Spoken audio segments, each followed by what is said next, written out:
Which well-known name are the Nuggets targeting as a KCP replacement? Did not expect to see this pop up on my timeline for this Friday. Welcome into your Denver Sports Daily for June 28th. Let's go.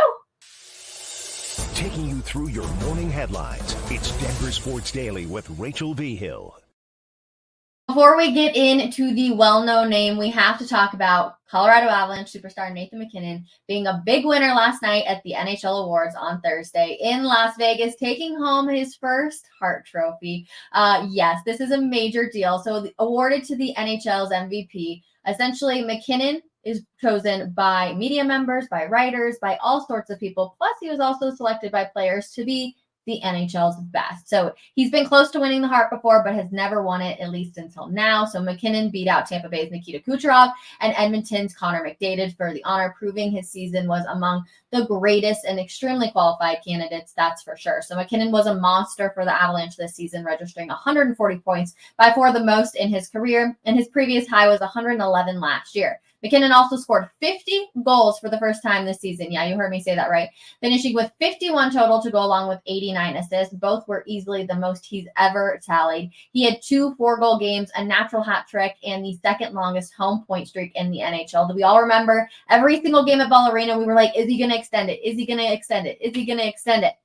Well, he extended it for 35 straight games at Ball Arena, getting on the score sheet, tallied only behind the Wayne Gretzky 40-game record from 1988 to 1989. So pretty awesome to see Nathan MacKinnon be able to take away the Hart Trophy. And then, like I said, he also took home the Ted Lindsay Award on Thursday, which is given annually to the most outstanding player in the league, as voted by fellow members of the NHL Players Association. So by the players. He topped Kucherov and Toronto's Austin Matthews to snag that trophy for the first time as well. And then just also a little special notice on that, Cale Makar got third in the Norris Trophy voting. He had a great season with 90 points and 21 goals and 69 assists. And Makar won the Norris 2 years ago, in case you forgot. But here's the thing. Here in the Mile High City, we're so lucky. I talk about this all the time. We're so lucky to watch Nathan MacKinnon and Nikola Jokic. Here it is even cooler, you guys. So obviously, superstar Nathan MacKinnon and Denver Nuggets sensation Nikola Jokic both work at Ball Arena, and both are the best players in the world at their respective sports. So MacKinnon was obviously awarded the Hart Trophy on Thursday night as the NHL's MVP. It was his first time capturing the honor, like I mentioned. But meanwhile, Jokic won his third NBA MVP last month. For just the second time in history of the NHL and NBA, the MVPs come from the same city. The only other time it was done was in 1989 when Wayne Gretzky and Magic Johnson were both MVPs while representing Los Angeles. That, of course, was Gretzky with the Kings and Johnson with the Lakers. So how cool is it that we're here in the Mile High City? We have 2 MVPs. It's just outstanding, and we're so lucky. I never take it for granted, and I hope none of you do either. It's so cool to be able to say that we have 2 MVPs in one city. Now, that name I was talking about, the Denver Nuggets are showing interest in Klay Thompson as a potential replacement for Kentavious Caldwell-Pope. What? Okay, did not expect this one to pop up on my timeline this morning. The Philadelphia 76ers are also expected to show interest in Thompson. No surprise, the 76ers have also been linked to KCP. But a league source said that Philadelphia has interest in Thompson if the Nuggets lose free agent to be Kentavious Caldwell-Pope, who has decided to decline his player option and enter the market. A league source said Denver has pegged Thompson as a possible replacement. Did not see that coming at all. Obviously, KCP's declining his option. They could tend to offer him a little bit more money, the Nuggets could, and he could possibly want to stay out here and re-sign. It's most likely that he is going to move on, which just breaks my heart a little bit. But Klay Thompson, is Klay Thompson out of his prime? Like, how do we all feel about this? Because I feel like 4 years ago, I would have been thrilled with Klay Thompson, but obviously with injuries and other things, it's just felt like he's kind of gone a little bit downhill. Don't hate me for saying that. So interesting. Let me know in the comments how you would feel about Klay Thompson being the next Denver Nugget. I don't know how I feel about it, if I'm being completely honest with you. However, I know how I feel about this one. Jamal Murray is working towards a 4-year, $209 million maximum contract extension this offseason. The Nuggets will present the deal to Murray. Obviously, 2023 NBA champion and one of the best clutch players in the league, and both sides are expecting an agreement, which is exciting. Murray's 5-year, $108 million rookie contract extension is up at the end of the 2024-25 season. So while the guard could try to play it out in hopes of getting a supermax deal, he would have to make the All-Star game. Then it could possibly be saying that we could see that supermax. But like I said, if Murray had been voted an all NBA player, he would have been due for a much higher payday, but injuries came into play and it didn't end up happening. Like I said, his numbers, they were good, but they weren't great. He did have a lot of career highs on this year where he was averaging 21.2 points per game, 6.5 assists per game. He was shooting 48.1% from the field, but those leg injuries definitely kept him only at 59 games, which also hurt it. But he was coming off of an ACL injury last season as well that cost him 2 playoffs runs. So there was a lot going on for Jamal Murray for his entire rookie contract, but here he is hoping and willing to get paid now. And who's not going to be like, oh, I'll take $209 million as a contract extension? I was sitting there thinking when I saw this come across my screen yesterday, I'm like, how crazy is it that they literally like get a phone call from their agent and they're like, they want to pay you $209 million. Like, what do you do after you get that sort of phone call?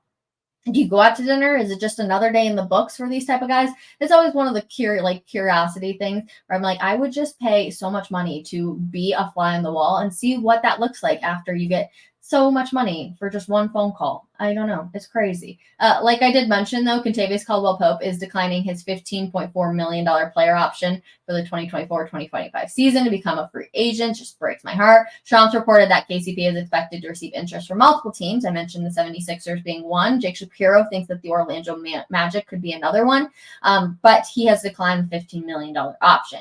Again, he could totally still get paid by the Nuggets a little bit more. They do have his bird rights and can match any deal on the market, but it's up to team ownership to commit to a higher wage bill. So essentially, Jake Spear and I talked about this on Coffee Break. I believe it was yesterday or Wednesday, but team executives have to willingly box themselves into the ramifications for the higher tax that brings with KCP wanting to stay in the Mile High City a little bit longer. So last year, we all remember the Bruce Brown situation where they literally could not pay him. Like, it was not an option to match any sort of deal, but that is not what is happening with KCP. They can match any deal. They're going to end up paying the luxury tax if that does happen, which ownership has said that they are willing to pay any of those taxes.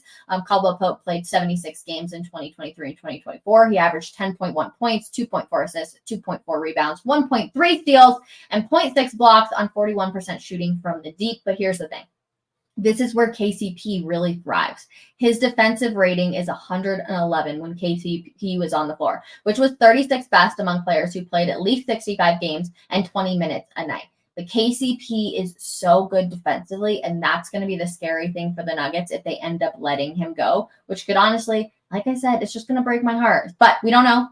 Again, he's declining the option. He had until tomorrow, Saturday, to decide if he was going to do that. But there still could be talks. He could end up coming back, or he could go get paid a lot of money and see where they end up. So you should definitely check out the Coffee Break episode that we did, though, because Jake really kind of dove into everything around the KCP situation, right? Like, there could be a scenario where KCP doesn't want to return back to the Mile High City. Like, that's truthfully a possibility. I don't personally believe that, but we don't know what he's thinking in the back of his head. So just another one of those things everybody pay attention to. There's going to be more news. It was funny. I think it was yesterday that Jake and I were joking. And I was like, so we're done with like all the big news, right? Like, nothing else should happen. The draft's over. They traded away their second round pick. Like, we're not going to see anything. And then yesterday, after that episode was done, it just exploded with news. And the next thing we have on the docket is the Nuggets decide to ship off Reggie Jackson in their plans for the 2024-2025 season after all. Just 3 days after Jackson picked up his $5.25 million player option to stay with the Nuggets, GM Calvin Booth ended up saying, hey, appreciate you. We're shipping you out of town to Charlotte. And to get the deal done, here's the thing. Booth had to throw in 3 future second-round draft picks. 3 of them. I was like, oh, that hurts just a little bit. I'm not going to lie. So in 2024, after the departure of Bruce Brown, Jackson became the primary backup point guard, being behind Jamal Murray. Now, Jackson played all 82 regular season games, which is an insane feat, if not going to lie, including 23 starts when Murray was hurt. He averaged 10.2 points per game and 3.8 assists. Reggie Jackson was getting moved, which obviously opens up who's going to fill in the rotation now, but it looks like Jalen Pickett could be a great option to potentially be in the rotation, which I know a lot of people would be excited to see him. We'll also, of course, see if Denver decides to add another point guard in free agency. But here's another crazy stat for you. The Nuggets have one tradable draft pick left, a 2031 first-round pick. That is insane to think how far away we are from 2031, and it's a first-round draft pick. That is the only tradable draft pick that they have left. So championship now, the window is here. It is closed. You better be able to win some now because you're not building a whole lot on the future for years to come. Now, history was made yesterday when it came to the Lakers and LeBron James, because, of course, the Lakers, they ended up going and drafting Bronny James, and they will become the first father and son duo to play for an NBA team at the same time after the Lakers, like I said, drafted little Bronny. Bronny was the team's number 55 overall pick deep in the second round with only 3 picks remaining in this year's draft. However, exactly how long will the magic last is anybody's guess, because LeBron, who has been with the Lakers since 2018, will be eligible for free agency next week, meaning he could choose to leave the team in search of a higher paying gig.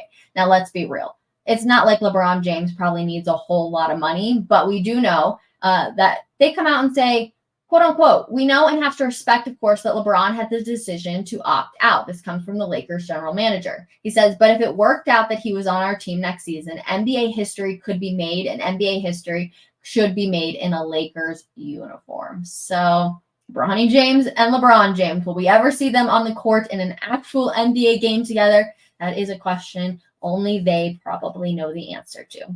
Another fun one for you on this Friday. KJ Simpson completes the trio of history, making Colorado Buffaloes drafted into the NBA this week, being number 42 selected by the Charlotte Hornets. He can meet up with Reggie Jackson. Cody Williams obviously went in the first round on Wednesday, followed by Tristan Da Silva. Now it is Simpson's turn, who, let's be honest, had the best college career of the three. Simpson finished his junior year by earning a first-team All-Pac-12 nod and playing CU in the dance for the first time since 2021. The 6'2" guard led the team in points, assists, and steals per game while racking up the third most rebounds. Simpson was the only power conference player in the nation this winter to average at least 19 points, 5 rebounds, and 4 assists. Plus, he hit one of the biggest shots in college basketball this spring for a buzzer beater for the tournament win, which was so dang fun to watch. I'm already missing March Madness. It's going to be here probably before we know it. I know I'm going to be saying that, and you're like, it's Rachel. It's the end of June. Like, we have so long until March. I feel like things just quickly spring up on us, just like the Broncos will also be springing up on us very, very soon. Roll that transition. Let's go into the NFL. All right. So like I said, training camp begins on July 26th, but it does not take long for the fans to claim their available tickets for some of the practices. By 4:30 p.m. yesterday, 3 days had already seen their allotment of tickets spoken for. That was Saturday, July 27th, Saturday, August 3rd, and Friday, August 16th. So the 16th is the day the Packers are going to be in town, and July 27th is back together weekend. So they always tend to do something fun, and they have players who come out and sign autographs and all sorts of stuff. So all of those are gone. But tickets for the other 13 sessions remain available at Ticketmaster.com. So make sure you do that. That also includes July 26th, which will be the open camp day, which is, again, when everything will begin. It's crazy. It's going to be here before we know it. I cannot believe it. Last thing for you on this Friday, a jury has ordered the NFL to pay over $4.1 billion in damages for overcharging for its Sunday ticket package. Jurors determined the league violated antitrust laws by colluding with DirecTV and its network partners to drive up the price of the package. I'm sorry to anybody that has paid all this money on this, but the 3-week trial included testimony from the commissioner, Roger Goodell, and Cowboys owner Jerry Jones. A league spokesperson said they were disappointed with the verdict and plan to appeal. So, $4.1 billion is sure a lot, and it makes me wonder how much they made by jacking up those prices. That's for sure. Okay, let's get into some of your guys' comments. I love seeing them, so thank you so much for just hanging with me on this Friday. Let's see. convince Jamal to accept $200 million instead of $209 million and give the other $9 million to KCP so he can stay.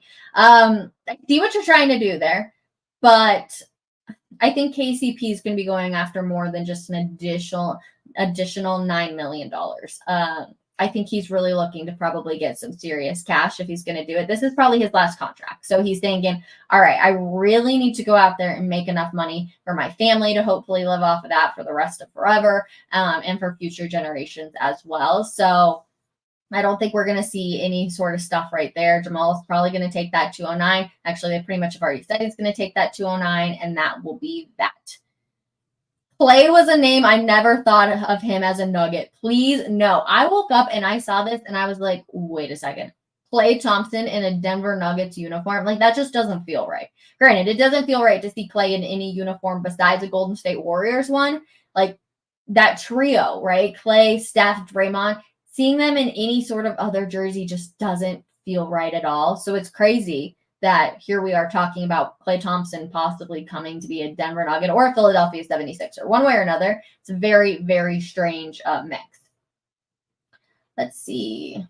To be completely honest, KCP will be leaving the Nuggets. Yes, KCP is most likely leaving the Nuggets. Unless, like I said, the Nuggets match some offer and he's like, oh, well, you match that offer, I can win a ring here too. I'm definitely going to stay, but probably. It just thank you, Jake Professor Nugget. Oh my gosh, Jake killed all of our coverage for everything going on with the Denver Nuggets this week, you guys. He was fantastic.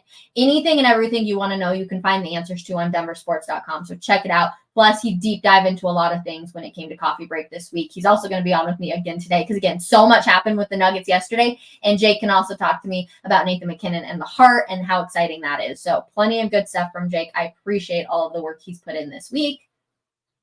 Let's see. The Lakers have become the laughingstock of the NBA. I kind of actually do agree with this. Like, LeBron James is pretty much just dictating everything that happens with him. His podcast partner is now the head coach of the Los Angeles Lakers. His son is now out here. It's like everything is revolving around LeBron James. So it would be hysterical if he left. I'm pretty sure he's going to resign with the Lakers, and that's what it's going to be. But I kind of agree with this statement. Let me know in the comments if you do too. The Lakers have become the laughingstock of the NBA.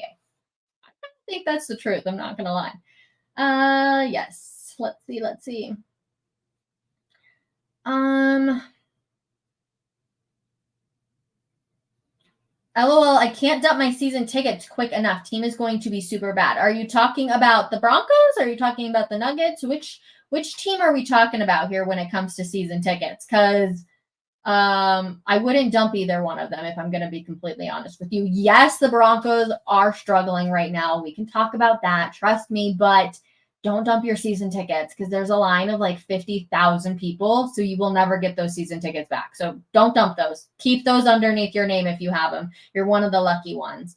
Let's see. Oh, wait, I want this one.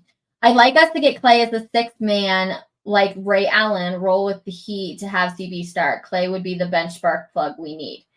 I feel like if Klay Thompson is coming to the Denver Nuggets and he's in your starting five, and like that's what that's going to be. I'm excited if Christian Braun does get, the pull up to have to go out there. He impressed me so much first of all, he was so emotional after the Nuggets lost. Like, he was just so emotional. It was so hard for him. And he was like, I haven't had a lot of losing seasons. Like, think about it. In college, he was great. In high school, he was obviously fantastic. And then with the Nuggets, he's been super fortunate to win. So he was really emotional, but he was so maturely emotional that I do think that he can be ready for this next jump mentally. But can he, hit those threes when is expected of him? He cannot have droughts like we've seen in years past with Christian Braun. So it'll be really, really interesting. People are saying Klay, bring Klay to Denver. I'm curious. Let me know again in the comments if you would like him or not.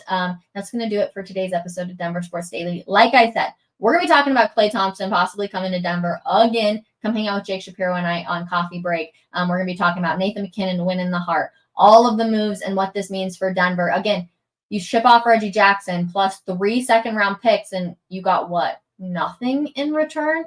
We have some serious questions about this from Calvin Booth. So come hang out with us 12 o'clock. And then I hope you guys have a wonderful weekend. Let me know in the comments down below. If you're watching us on YouTube, subscribe, like, and comment. And you're going to put down if you would do yes, bring Klay Thompson to Denver, or no, I want nothing to do with Klay Thompson. So put that down in the comments, and then I will see you guys on Monday morning if you don't join us for coffee break at 12 o'clock. Love you guys. Have a wonderful weekend. Bye.